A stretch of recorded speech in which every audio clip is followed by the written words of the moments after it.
왜냐하면 저희는 매주 우리가 강해 설교의 주제를 크게 걸고 해요. 그래서 수요일은 피아노 위에 보시는 것처럼 야고보서는 결국 행함에 관한 책이라고 하지만 저는 믿음에 관한 책이라고 다시 해석을 하면서 그 믿음은 무슨 믿음이냐? 믿음대로 살아가는 또 다른 삶을 살게 하는 힘이 바로 믿음이다. 그래서 믿음도 강조하고 행함도 함께 강조하고 있습니다. 여러분, 올해가 종교개혁 몇 주년이에요? 500주년. 그죠? 다 아시죠? 500주년입니다. 500주년이 되기까지 1517년에 종교개혁이 일어나면서 그때 마틴 루터를 통해 하나의 진리는 무엇이었냐면 이신칭의 오직 의인은 믿음으로 말미암아 살리라는 것이었습니다. 그런데 제가 올해 우리에게 2017년도 이 야고보서를 주신 의미를 제가 계속적으로 종교개혁 500주년에 생각해 보니까 우리가 소위 믿음만 있으면 구원받는다고 했던 그것 안에는 너무 많은 허점이 있다. 그게 뭐냐? 믿음으로 구원의 여정을 걸어가는데 많은 사람들이 믿음만 있으면 구원 얻는다 이렇게 등식화해서 이걸 많이 교리화하다 보니까 이 믿음대로 살아가는 삶도 빠지고 믿음대로 살아가는 삶이 적어도 세상 사람들이 볼 때 상식적이고 합리적이고 도덕적이고 윤리적인 삶이어야 되는데 우리는 이 많은 과정들은 다 복음이 마치 생략한 것처럼 그냥 예수만 믿으면 구원 얻어라고 가르쳤다는 거예요. 지금 이해하시겠죠? 그러다 보니까 오늘날 기독교의 영향력이 세상의 지탄을 받아 바닥에 추락했다는 거예요. 그래서 여러분, 오늘 야고보서는 왜 중요하냐? 믿음으로 산다는 것은 믿음에 합당한 삶까지 살아가는 것을 믿음이라고 우리가 이야기하는 것이지 그냥 나는 기도 많이 하고 예배 많이 하고 헌금 많이 했기 때문에 난 믿음이 있어. 내 행위를 봐. 믿음이 있어. 라고 착각하면 마태복음이 말씀하신 것처럼 주여 주여 하는 자마다 어떻게 해요? 다 천국에 들어갈 수 없다. 베드로전서 3장이 뭐라고 말씀하시냐면 하나님의 집을 먼저 심판함으로 믿지 않는 자가 당할 그 심판이 무엇인지를 우리를 샘플로 삼겠다고 분명히 성경이 말씀합니다. 그래서 여러분 오해하지 마세요. 하늘 땅 교회는 본질 목회 중에 첫 번째는 구원에 대한 것을 타협 안 하려고 그래요. 그 중에 한 가지가 무엇이냐면 바로 우리가 믿음에 맞는 삶을 살지 않으면서 내가 주여 주여 외쳤기 때문에 아니 내가 교회를 다니기 때문에 구원 얻는다는 그 착각에 빠지게 되면 큰일 난다는 거예요. 그러면 진짜 믿음이 우리에게 있어야 된다는 사실입니다. 할렐루야. 여러분, 그래서 제가 이해를 돕기 위해서 아주 쉽게 뭐라고 말씀드렸냐면 너희는 인생의 건축자인 걸 알라고 했는데 우리가 건축 집을 지을 때 건물의 높이는 무엇이 판가름하죠? 건물의 높이는 깊이가 결정합니다. 그러면 지금까지 우리가 알고 있던 이신칭의 오직 믿음이라고 하는 교리는 건물의 깊이에 기초에 반석에 해당한다는 거예요. 아시겠어요? 그러면 집이 되려면 어떻게 돼? 기둥도 있어야죠. 지붕도 있어야지 집이 비가 와도 온전하게 완성돼. 그러면 지붕과 기둥 역할을 무엇이 한다고 제가 여러분께 말씀드리는 거냐면 야고보서가 강조하는 믿음에 합당한 삶, 그것이 바로 지붕의 역할을 해서 온전한 건물이 되게 한다는 거예요. 여러분, 제가 이제 목회자인데 제가 어디 가다가 그래요. 문을 열고 내가 가르침을 막 뱉고 내가 막 불법 유턴을 하고 이러면 여러분이 뭐라고 말씀하시겠어요? 멀었다고 이야기하잖아요. 그건 뭐냐면 믿음이란 결코 우리가 믿는다고 하는 개념화 도구마로만 설명되는 게 아니라 그 믿음에 합당한 삶을, 그래서 우리는 성격으로 살아요? 아니면 뭘로 살아요? 성품으로 살아요. 예수님을 닮은 성품, 우리가 변화된 그 성품으로 사는 것이지 내가 나는 뒤끝이 없어요, 나는 그냥 했다면 해버리고요, 뒤끝이 없어요, 성격 자랑하면 안 된다. 왜요? 성격은 아직 예수님을 만난 성품이 없기 때문에. 그래서 여기 앞에 보면 하말, 하나님의 마음 알자. 그래서 여름에 하늘땅교회는 한 달 내내 이곳에서 자리를 깔아놓고 아이들과 여름 성경학교를 넋주를 합니다. 왜요? 성품학교에 하나님의 마음 알기. 여러분 이렇게 안 하고 무슨 이벤트처럼 잠깐 해가지고 우리 아이들이 무슨 주님의 마음을 닮아가고, 오늘 수요 금요 이 작은 교회에 어떻게 이 절반의 아이들이, 이 청소년 어린아이들이 올 수 있겠어요?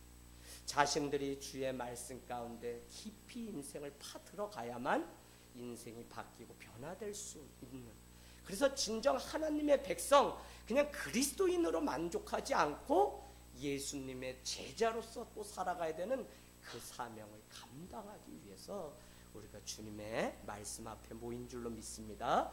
여러분 사도 요한은 반모섬에서 요한계시록 1장 3절로 한번 가보세요. 1장 3절에 이렇게 말씀합니다. 이 예언의 말씀을 읽는 자와 듣는 자와 이 말씀을 지키는 자는 어떻게 해요? 복이 있다고 말씀하고 있습니다. 여러분 30배, 60배, 100배 열매를 얻는다는 게 무엇을 통해서 말씀했다고요? 좋은 땅에 떨어져서, 아니 좋은 말씀을 내 마음밭이 좋아서 거기에 열매를 맺게 되면 거기에 30배, 60배, 100배 열매를 얻는다는 것이지, 한국교회 계속 잘못해서 마치 그냥 헌금을 많이 하면 30배, 60배, 100배에서 사업할 때 그냥 헌금을 다 드리면 그냥 이렇게 해서 큰 사업한다, 이런 개념이 전혀 아니라고요. 그러면 무엇이냐? 그러면요, 이 예언의 말씀을 읽고 듣고 지키는 자가 복이 있다는 거예요. 이 말씀과 관련해서 30배, 60배, 100배의 열매를 말씀하는 것이지, 여러분 계속 물질적인 것으로만 연결해서 하면 한국교회는 그것 때문에 타락했는데 또 타락의 길을 가요. 그래서 절대 그런 것에 현혹되지 마시고, 누가 복을 받은 인생이고 누가 하나님의 은혜 가운데 살아가는 사람이냐? 말씀이 그 안에 있는 사람이.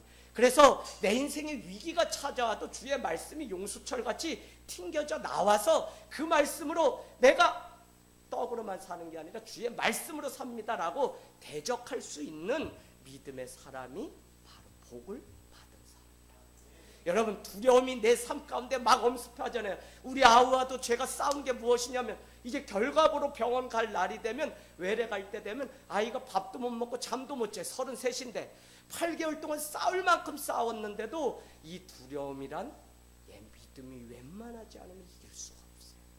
정말 그가 믿음으로, 그러려면 말씀이 그의 삶 가운데 있어요. 말씀을 우리는 다른 말로 테스트먼트라고도 하지만 커버넌트라고 그래요. 커버넌트가 뭐예요? 다른 말로 여러분 나중에 찾아보세요. 언약이라는 뜻입니다. 언약, 약속 있는 계명이 바로 하나님의 말씀. 그래서 누가복음이냐? 그 말씀이 내 안에 읽혀지고 내가 듣고 그 말씀을 따라 지켜 사는 삶이 복이 있다고요. 그래서 죄인의 자리에 오만한 자리에 앉지 않고 주야로 어떻게 해요? 주의 말씀이 심겨진 나무처럼 시편 1편에 나오는 것처럼 그 잎사귀가 무성해서 자라야만 말씀이 그 삶에 있어요. 그래서 시편 119편도 다윗이 뭐라고 고백하냐면, 내가 고난 당하기 전에는 그렇게 행하였지만 고난 당한 후에는 주의 율례, 법규, 바로 말씀을 행하는 자가 되었다고 그렇게 말씀합니다. 그래서 고난이 왜 자기에게 복이라고 말씀하냐면, 드디어 내가 주의 말씀 율례대로 행하는 자가 되었다고 말씀하기 때문에 그 고난이 복인 것이지, 아니 고난이 무슨 복이에요? 복은 아니지. 그럼에도 불구하고 고난을 통해서 주의 말씀대로 사는 자, 우리 자매님, 그죠? 아우 내가 뭐 고난이 아니면 내가 무슨 교회로 와요? 안 온다니까 안 와요. 고난을 당하니까 제가 주의 종이 된 것이지, 그죠? 그래서 여러분 정말 이 고난, 주의 말씀이 들려지면 그것이 복이라는 것입니다. 그래서 야고보서 여러분 1장부터 쭉 한번 또 가셔야 돼. 이제 오늘 결론이기 때문에 한번 빨리 한번 이제 가면서 여러분이 그냥 표시만 해놓으시고 나중에 한번 중요한 것만 스킵하면서 가겠습니다. 야고보서는 뭐라고 우리에게 말씀하는 거냐면 지혜가 필요하다는 거예요. 마지막에, 그죠? 그래서 어디에 뭐라고 말씀하죠? 5절 보세요. 1장 5절에 여러분 지혜가 필요하면 후히 주시고 꾸짖지 아니하시는 하나님께 간구 기도하라고 시작했어요.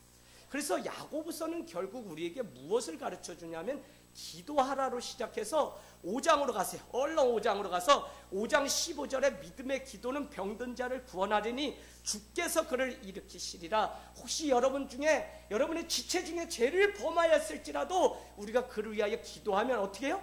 사시는 은혜가 있다는 거예요. 뭐가? 공동체가 그를 위하여 기도하게 되면. 그래서 결국 야고보서는 여러분 기도로 시작해서 기도로 맞춰지는 서신서예요. 이런데 이거를 마틴 루터가 종교개혁 당시에 행함을 강조한 것이라서 지푸라기 서신이니까 이건 버려야 된다, 복음도 아니다, 이래서 한국교회도 소위 공부를 했던 분들이 야고보서를 행함을 강조했던 복음서라고 배척하는 일들이 있어요. 그러나 여러분 그렇지 않아요. 제가 여러분께 계속적으로 강조하려고 하는 회복은 무엇이냐면 야고보서야말로 믿음이, 온전한 믿음이 무엇인지를 우리에게 가르쳐주고 있다는 것입니다. 그러면서 1장 23절로 가보실래요? 1장 23절로 가면 그 당시에 초대교회 안에 거짓 선생을 따라 아니면 말씀을 많이 아는 선생된 자들이 무엇하기를 좋아하냐면 말씀 듣기를 좋아하는데 1장 23절에 보니까 말씀을 듣고 어떻게 해요? 행하지 않고 그냥 또 그 아래는 뭐라고 돼 있어요? 마치 이것은 무엇이라고 말하냐면 거울을 보고 돌아가서 자기의 모습을 잃어버린 자와 같다는, 그런 사람 뭐예요? 자기 스스로 속이는 자라고.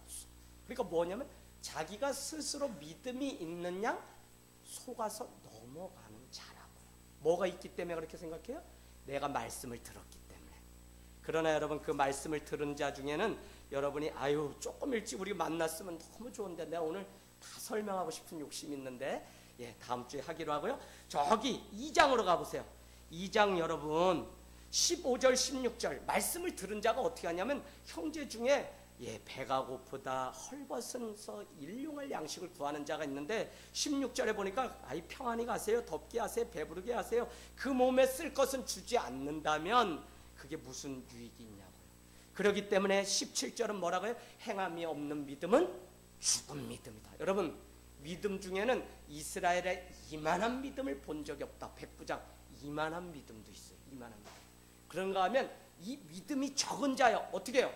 풍랑이 일 때 저기 예수님이 걸어오니까 졸다가 제자들이 유령이 오는 줄 알고, 그러니까 이 믿음이 적은 자, 적은 믿음도 있습니다. 그런가 하면 여자씨만한 믿음도 있어요. 오늘은 뭐예요? 오늘은 무슨 믿음이라고 돼 있어요? 죽은 믿음도 있다. 아니 믿음이 어떻게 살아있는 믿음이지 죽은 믿음이 있어요? 여러분 그래서 제가 이 야고보서가 계속 말씀을 나누면 나눌수록 그렇구나, 내가 교회를 다녀서 믿음 있고 내가 말씀을 들었기 때문에 나는 구원 얻었어, 이렇게 착각하면 큰일 납니다. 행함이 없으면 믿음의 완성이 아니라고요. 아니 일용할 양식을 주고 지금 애통해서 막 죽어가는 그 억울함을 당한 사람을 버려두고 어떻게 그냥 난 몰라라고 가면, 레인과 같이 그냥 버려두고 가면, 돌맞아 강도를 만나서 죽은 자를 버려놓고 가면 어떻게 그게 믿음이냐고요. 그래서 선한 사마리아인 이야기가 나오는 겁니다. 여러분 참 우리가 믿음으로 다시 돌아가야 돼요. 그렇지 않으면 한국교회는 믿음을 강조했고 기도를 강조하고 예배 수없이 강조했지만 죽은 믿음일 수밖에 없어요. 그래서 여러분 내 믿음이 살아있는 믿음인지 죽어있는 믿음인지 아니면 연약한 믿음인지 우리가 우리의 실체를 보지 않으면 우리는 거짓 때문에 어떻게 해요? 스스로 속아서 넘어갑니다. 그래서 이 사실을 우리가 잘 아셔야 됩니다.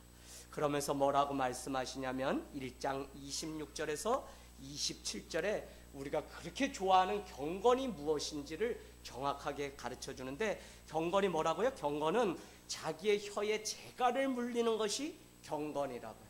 내가 하고 싶은 말 절제하지 못하고 아무렇게나 하는 것이 경건이 아니라니까요. 왜요? 거기 말씀 4장으로 가보세요. 3장 3절에 이렇게 말씀합니다. 여러분 말도, 우리가 타는 말도 순종하게 하기 위해서 입에 재갈을 물리는데, 하물며 우리가 믿음을 있다고 이야기하면서 3장 1절과 같이 선생되기만을 좋아한다면 우리는 거짓된 믿음에 우리가 속는다는 거예요.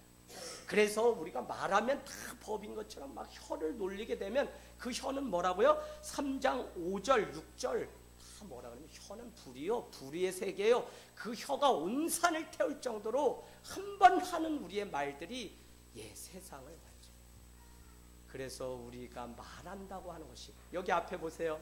2017년 하늘땅교회 표 한번 크게 읽겠습니다. 기도하고 이게 어려워요. 그래서 내년에도 이거 계속적으로 말하고 나면 인간적으로 걱정되고 염려되는 말. 또 저 사람 미운데 내가 계속 어떻게 감정 추스려서 이야기했는데 그가 뭐 듣고 다 알죠. 아유 목사님이 나 미워라, 나 정신 차리라고 했구나. 다 알죠. 그래서 내가 진짜 기도하고 말을 하는 사람이 돼야 된다라는 것을 깨닫게 됩니다. 그래서 1장 26절 27절은 참되고 경건, 헛된 경건이 아니라 참된 경건은 무엇이라고 말하냐면 뭐라고 이야기하죠?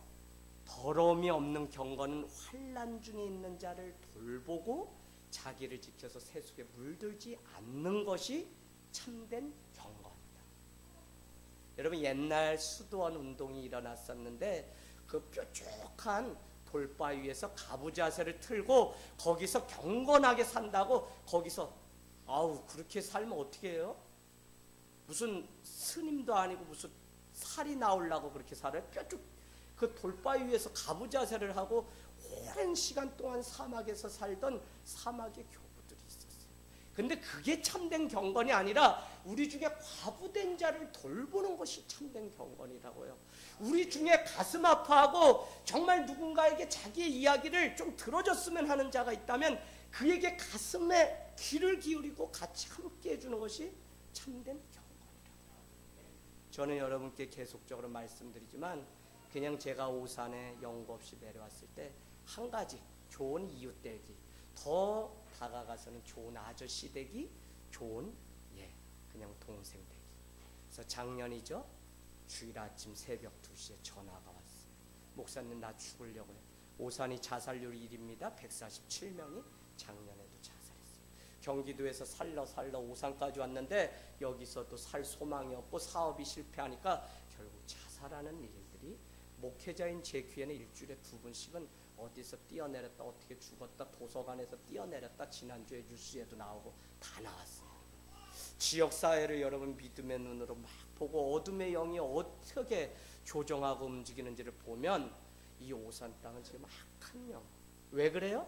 가장 작기 때문에 성시화하겠다는 이단들이 다 들어와서 예수왕권 하나님의 교회 신천지 저기 이호환 목사가 한다는 예수 중심교회부터 뭐 이초성 목사 저기 세교 독산성에 오산교회 무슨 뭐 들어보지도 못한 교단을 막 만들어서 그 악한 공중권세 잡은 자들의 앞잡이 노릇을 하는 그 사람들이 있으니까 오산이요 소망이 없어요. 그런데도 그분이 새벽 2시에 소원이 있으니 목사님 나와주세요. 전에는 아우 그렇게 불렀는데 나도 형님 그랬는데 목사님 나와주세요. 집사람이 주일인데 목사님 그래도 주일 사역 있는데 그래도 어떻게 죽는다는데 그래서 나갔더니 마지막으로 오징어 회 한 접시라도 사주고 싶었다는 거예요. 여러분 이게 무슨 이야기냐면 그동안 그분이 죽고 싶다는 이야기를 얼마나 많이 전했는지 그때마다 한밤에 나가서 그분이 술 드시면 술 드시는 대로 또 뭐 드시면 뭐 드시는 대로 제가 옆에서 다 같이 하면서 말벗이 된 것 외에는 저는 해준 게 없어요. 그래도 마지막에 찾을 수 있는 교회, 마지막에 찾을 수 있는 인생이라면 그 사람이야말로 복받은 인생이라는 사실을 여러분 아셔야 돼요. 제가 제 자랑이 아니라 우리가 지역사회로 들어가서 여기서 복음적이고 선교적인 삶을 살아보세요. 어떤 분이 저에게 어떻게 목사님 해야 되나요? 라고 하는데 여러분 한여름에 음식을 이렇게 가지고 가면 그 쓰레기차가 와서 걷어가면 팔이 날려요. 그러면 물 그냥 한 주전자 가져가서 그 쓰레기통, 음식 쓰레기통 거기에 뿌려서 청소라도 솔질이라도 해보세요. 그렇게 해서 100명을 전도한 사람을 제가 익산 기쁨의 교회에 한 성도 소식을 듣고 놀래버렸어요. 여러분, 교회 와라, 예수 믿어라가 먼저 아니에요. 초대교회는 우리가 살아가는 삶을 보았더니 저 사람은 뭔가 다르다 해서 쫓아왔더니 그곳이 교회였다는 거예요. 아시죠? 그래서 여러분, 항상 우리가 그냥 빛도 없이 우리가 그냥 살아가는 거예요. 이름도 없이. 그러면 그제서야 교회가 저런 곳이구나 하고 이 땅 가운데 함께하는 영광이 있다는 겁니다. 야고보 사도는 1장 1절에 자기를 이렇게 고백합니다. 예수 그리스도의 종이다. 예수 그리스도의 종이라고 고백했던 이유는 요한복음에도 보면 예수님을 부인했던 예수님의 형제 야고보였음에도 불구하고 부활의 주님을 경험하고 부활신앙이 그에게 찾아오자 자기는 육신의 형님 예수를 따르는 게 아니라 이제는 예수의 종 야고보라고 말하고, 우리가 언제 정말 참된 신앙이냐? 우리 가운데 지금도 우리를 부활하게 하셔서 이 땅 가운데 예배드리게 하시고 이 자리에 있게 하신 하나님이 하나님의 은혜임을 우리가 알아야만 우리는 참된 신앙 가운데 살 수 있어요. 여러분, 일본에 얼마나 많은 사람들이 죽어갑니까? 얼마나 병상에서 신음하면서 그 인생을 탓하고 원망하면서 마지막 터미널 환자로 살아가는지 몰라요. 그럼에도 불구하고 우리는 주님의 은혜로 덤으로 살아가는 인생 되어 이곳에 왔기 때문에 얼마나 우리가, 여러분, 부활이 그냥 부활이 아니라 부활절만 부활이 아니라 우리가 오늘도 부활을 경험해서 이곳에 왔어요. 그래서 부활은 날마다 우리 삶에 생활화해서 우리가 오늘도 부활을 주셨고, 그래서 매주 교회가 왜 모이냐? 교회는 작은 부활주일로 매주 모이는 거예요. 왜요? 안식 후 첫날 부활하였기 때문에 그날을 기념해서 매주일을 부활절로 여기고 우리가 나오는 거예요. 그래서 여러분, 그 부활의 주님을 만나게 되자 야고보 사도는 그냥 그 예수를 이제는 따르게 되는데, 그 인생이 완전히 바뀌게 되는데 1장 1절에 보니까 흩어진 나그네 된 자, 믿음을 지키기 위한 흩어진 12지파에게 오늘 편지를 쓴다고 말씀하고 있습니다. 격려의 목적이에요. 그럼에도 불구하고 1장 2절 3절 중요하다고 말씀드렸습니다. 뭐라고 말씀하냐면 이 믿음의 공동체가 핍박 가운데 로마의 그 굴림 가운데 시험에 들었어요. 왜? 믿음이 있다는 것이 오히려 그들을 핍박하고 어려움을 주기 때문에 그들이 막 인생의 위기가 왔어요. 그때 우리는 어떻게 하냐면 시험 때문에 이 믿음을 우리가 포기하는 일들이 많은데, 오늘 2절 같이 읽겠습니다. 시작.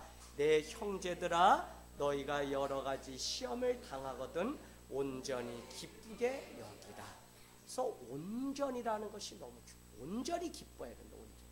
아니, 목사님, 시험이 내 인생에 왔는데 어떻게 내가 온전히 기뻐할 수 있어요? 아니요, 온전히 기뻐해야 돼요. 그 이유를 3절은 뭐라고 말씀하냐면, 그 시험은 다른 말로 뭐라 그랬죠? 믿음의 시련. 그 시험은 다른 말로 내가 믿음이 있는지 없는지 주님이 테스트하는 믿음의 시련이라고요. 그 믿음의 시련은 왜 중요하냐? 인내를 만들어낸다고 해요. 인내는 왜? 인내야말로 우리를 구원하게 하시기 때문에. 끝까지 견디는 자가 구원을 얻으리라고 하는 마태복음 24장 13절의 말씀이 엄청 중요해요. 누가 구원을 얻는다고요? 끝까지 견디는 자, 인내하는 자.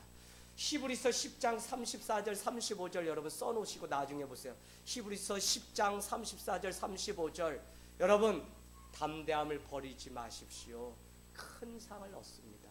너희에게 인내가 필요함은 하나님의 뜻을 행한 후에 약속하신 것을 얻기 위함이라. 하나님의 약속은 어디서부터 출발하냐면 인내하는 일부터. 인내한다는 것은 다른 말로 무엇이냐? 하나님의 뜻을 행한다는 거예요. 하나님의 뜻을 행한 자에게 주시는 축복이 뭐라고요? 말씀대로 살아간 자에게 주시는 축복이 바로 드디어 우리에게 약속하신 것을 우리를 통해 이루어 주신다고요. 할렐루야. 그래서 여러분, 이것이 너무 중요해요. 그래서 인내해야 되는데, 인내는 왜 하라고요? 그 시험이 바로 믿음의 시련이기 때문에. 그래서 아브라함은 어떻게 했어요? 창세기 22장에 가면 5절에 이렇게 이야기합니다. 1절, 아브라함아 아브라함아, 내 독자 이삭을 저기 모리아 산에 가서 나를 위하여 드려라 라고 하니까 22장 5절 여러분 꼭 표시해 놓으세요. 워십이라고 하는 단어가 나오는데 이렇게 고백합니다. 사환들에게 너희는 여기 있어라 하고 그 이른 아침에 아브라함은 아들 100세 얻은 아들 이삭을 데리고 모리아산에 올라가요. 근데 사람들에게 뭐라고 하냐? 나는 저곳에 가서 예배하고 올 테니 너희는 여기에 있어라라고 얘기해요. 아니, 아들을 바치라고 하는 그 시험이, 그 시련이 무슨 예배예요. 그런데도 아브라함은 왜 믿음의 조상이냐? 아브라함은 모든 시험을 믿음의 시련으로 여기고 그 가운데서도 예배할 것인지 예배하지 않을 것인지를 하나님이 보시는 순간이라고 그가 믿는 믿음이 있었어요. 그래서 아들을 드리라는 것은 그 아들이 가장 중요하지만 이것조차도 가지고 하나님께 드릴 수 있는 믿음을 드려, 예배를 드리라는 것이구나 하고 예배 드리고 오겠다고 해요. 여러분, 그 순종이 어떤 역사가 일어나죠? 순종, 믿음을 우리가 드리게 되면 가장 중요한 것은 전에는 보이지 않았는데 숲풀에 걸린 양을 하나님이 준비하셨다. 그 아들 이삭을 위해서 대신 죽을 양을 준비하세요. 그것이 엄청난 내 인생의 시험이고 믿음의 시련이라도 우리가 왜 온전히 기뻐해야 되냐? 그것이 우리가 드릴 수 있는 영적 예배이기 때문에 그 예배, 그 순종을 통해서 하나님은 전혀 상상도 못한 불가능한 그 일 가운데서 어떻게 해요? 아들 이삭을 대신할 양을 숲풀에 걸리게 해놓으신다는 거예요. 그 숲풀은 저기 모리아산까지 올라가는데 내 발을 채이고 걸려 넘어지게 하는 숲풀이에요. 그러나 나를 괴롭혔던 그 숲풀이 오히려 양떼를 잡아두는 하나님의 도구가 된다는 거예요. 때로는 저 사람이 나를 괴롭혀도 온전히 기뻐. 여러분, 뭐 간에 우리 교회가 가정의 교회같이, 교회가 가족같이가 가정 살리는 게 가장 큰 비전인데 사실은 참 어려워요. 너무 잘 알기 때문에. 그럼에도 불구하고 우리가 같이 온전히 기뻐하고 주님 앞에 순종함으로 나가야 되는 것은 무엇이냐면 피할 길을 주님이 다 내어주시기 때문에. 그래서 어떤 사람은 1년 고생으로 끝날 건데 어떤 사람은 10년, 어떤 사람은 20년. 제가 부모님 20년 만에 전도하는 것을 보면 저에게는 20년이 제 그 훈련의 시간이었어요. 그래도 그것을 원망하거나 주님의 품에서 떠난 것이 아니라 내 혼자라도 밤에 교회 찾아가서 얼마나 울면서 기도했는지 몰라요. 왜요? 그것이 믿음의 시련이었기 때문에. 그 인내가 결국은 오래 참고 구원을 이루는 일이 되기 때문에 그렇다는 것입니다. 여러분, 그래서 우리는 12절 여기까지만 하고 오늘 마칠게요. 아이고, 넉 장 중에 한 장도 못했다.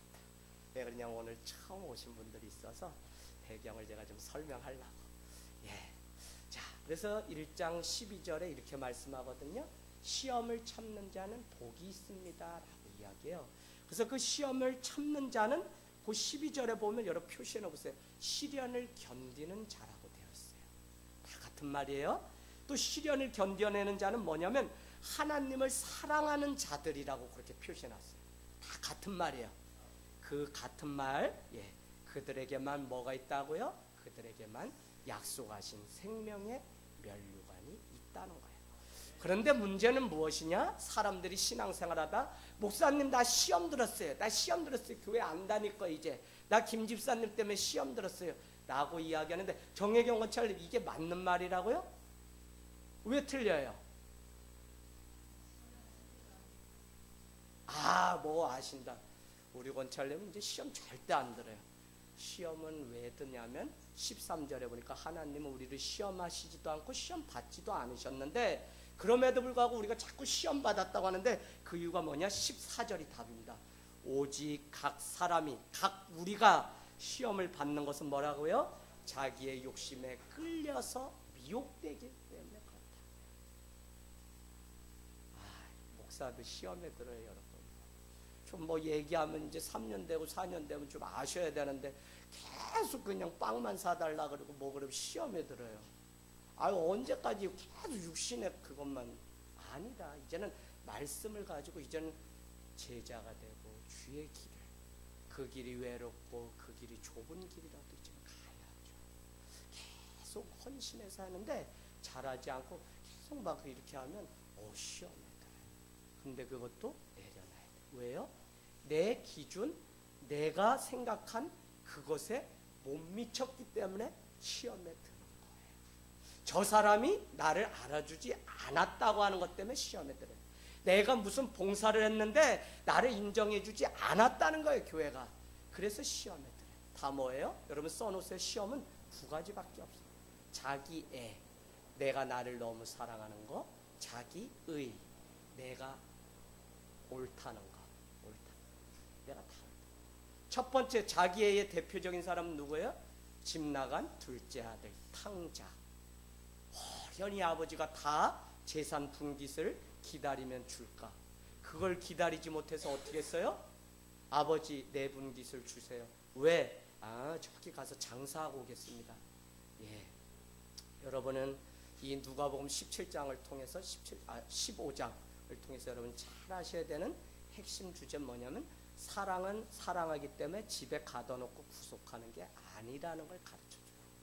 하나님은 그 아버지는 그 아들을 사랑하기 때문에 그가 그 자유를 가지고 마음껏 갈 수 있도록 그래 망하는 건 내가 알지만 너 가봐라 라고 떠미는 것도 하나님이세요. 그래서 여러분이 기도하면서 주의 말씀이 어디에 있는지를 잘 깨달으셔야지. 여러분 이런 거 얘기하시면 아시겠다. 사업이 계속 잘 돼. 예배 안 가고 그냥 막 이러면 더 잘 되네. 이게 희한해요. 그러면 깨어있지 않으면 하나님께 30년 전에 새벽 제단 쌓은 거 그 효험을 오늘 보는구나 하고 그냥 세상에 뭐 차 사고 막 그냥 정신 없는 거죠. 그런데 1년도 안 돼서 쫄딱 망해서 오는 거를 제가 23년 목회하면서 다 봤어요. 많이 봤어요. 그게 뭐냐? 잘 된다고 인간적으로 보이는 그것조차도 우리가 시험에 드는 순간이다. 왜요? 내 정욕을 위해서 열심히 사업해서 돈 벌어서 내가 다 하는 거죠. 자기 욕심이죠. 그래서 자기 욕심 때문에 바로 둘째 아들이 이렇게 해서 집을 나갔다고요. 망할 거 아버지가 다 알매도 불구하고 언제 올까 하고 아버지는 동구 밖에 서서 주염 열매 따먹다 이제 오겠지 하고 기다리는 게 아버지라. 그 아들은 뭐예요? 자기 애의 문제가 있었어요. 아버지가 다 알려놔서 책임져 줄 건데 뭘 자기가 미리 자기를 너무 사랑한 나머지 내가 어떻게 살지를 내가 다 그림을 그리면서 살아간달까요? 예수를 믿었으면 좀 무거운 짐을 내려놓아야지 계속 내가 지고서 살아가니까 한 번도 자유함이 우리 삶 가운데 없다는 거예요. 진리가 우리를 자유케 하는데. 자, 첫째 아들은 뭐가 문제예요? 그래서 둘째 아들이 와서 아버지가 잔치를 막 했거든요. 소 잡았어요. 가락지 꼈어요. 신발 신켰어요. 다 의미 있어요. 오늘 다 설명 못하죠. 의미 있어요. 그런데 첫째 아들이 일하다가 돌아와서 보고서 놀랍니다. 시기합니다. 아버지 나를 위해서는 한 번도 잔치를 베풀어 준 적이 없는데 나는 아버지가 무슨 일을 하자 그러면 내가 한 번도 마다하지 않고 아버지 자리를 지킨 장남인데 나를 위해서는 해준 것도 없으면서 아버지 내가 얼마나 의로운 자인데 나는 알지 못하면서 어떻게 저 둘째 아들 집 나가고 재산 다 까먹은 저에게 저렇게 할 수 있습니까 하고 자기 의 때문에 그를 미워하는 일들이 있어요. 다 뭐라고요? 자기 욕심이에요. 자기 욕심. 남편이 내 기준에 따라오지 않으니까 싸우게 되고 아내가 물론 철이 없는 사람도 많아요. 좀 철 좀 드세요. 오늘 여기 남성분들 철 안 들어서 또 없다. 김태식 권찰님한테만 뭐라고 할 거 없지 잘 오시는데 남편 없어서 얘긴데요. 한국은요 철강 산업이 지금 아주 이렇게 하향 남편들이 철이 안 들었어. 남자들이 나 큰일 났다. 이건 괜히 얘기했다. 그래도 여러분 철 들어야 돼요. 가장이면 철이 들어서 좀 중심을 딱 잡고 믿음 가운데 딱 해야지 뭘 여자도 아니고 팔랑개비처럼 왔다리 갔다리 혼자 바쁘고 혼자 세상 다 돌리냐고 정신없어요. 그래 안 돼. 자기의 자기애 때문에 그렇다는 것입니다. 그래서 여러분 오늘 말씀은 시험을 참는 자가 그래서 복이 있어요. 그래서 여러분 시험에 드는 유일한 비결이 자기 욕심에 빠지기 때문에. 그러면 여러분 4장으로 한번 가보세요. 거기까지는 알아야지. 4장. 여러분 말씀은 계속 우리에게 이렇게 반복해서 들려줍니다. 4장 야고보서 4장 1절 좋습니다. 1절 2절 이렇게 얘기합니다. 너희 중에 싸움이 어디로부터, 다툼이 어디로부터 나느냐? 너희 지체 중에서 싸우는 정욕으로부터 나는 것이 아니냐. 자기 욕심, 정욕으로부터 나온다고. 다툼과 싸움이 자기 정욕 때문에 나온다. 우리 가정 안에서, 세상에서 무엇 때문에 싸우는 그 많은 것들이, 다툼이 왜요? 다 우리 정욕 때문에. 그래서 2절은 너희는 욕심을 내어도 얻지 못하여 살인하며 시기하여도 능히 취하지 못함으로 다투고 싸우는도다. 너희가 얻지 못함은 구하지 아니하기 때문이야. 구한다는 게 뭐예요? 기도요. 기도는 뭐로 들어가야 돼요? 1장 5절로 다시 가보시면 너희가 지혜가 부족하거든 후히 주시고 꾸짖지 아니하시는 하나님께 뭐하라? 기도하라, 구하라. 근데 중요한 것은 1장 8절 9절에 가면 두 마음을 품고 구하면 절대 구하여도 응답받지 못한다.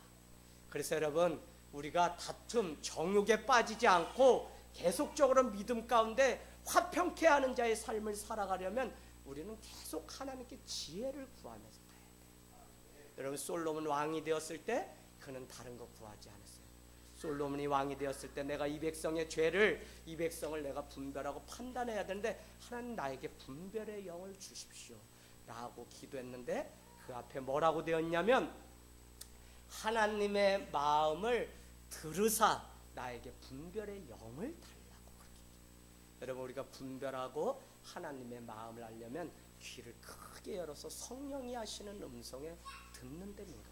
그래서 강도사님 그 1장 몇 절에 있죠? 1장 13절인가요? 여러분 가보세요. 1장 13절 야고보서 1장 13절에 여러분 이렇게 얘기합니다. 여러분 제발 부탁하는데 듣기는 속히 하고 말하기는 더디 하십시오.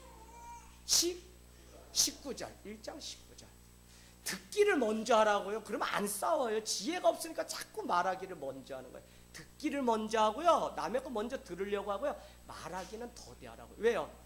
말하기를 먼저 하면 그 아래 뭐라고 돼 있냐면 성을 내면 하나님의 의를 이루지 못한다는 거예요. 여러분, 왜 목사가 계속 여기 속이 문드러지도록 그래도 참고 또 밤마다 하늘땅교회는 저녁 기도회로 했냐면 새벽 기도회는 할머니 몇 분만 오셔서 하니까 뭐 힘이 있어야죠.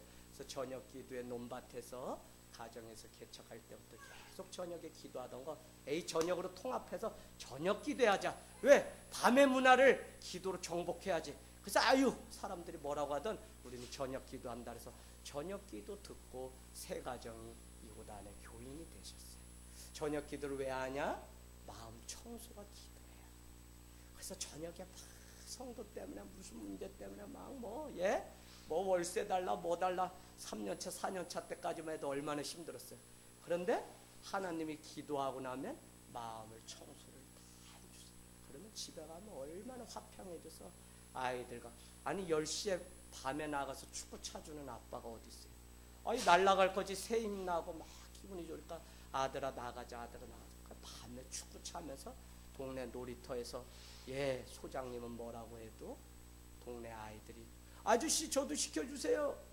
그 아이가 전영신, 영신이 통해서 20명 정도가 우리 교회에 전도된 그 아이 합니다. 무엇인지 아시겠죠? 우리 가슴에 한번 손을 얹고요. 오늘 같이 들은 말씀 가지고 좀 기도하겠습니다. 시험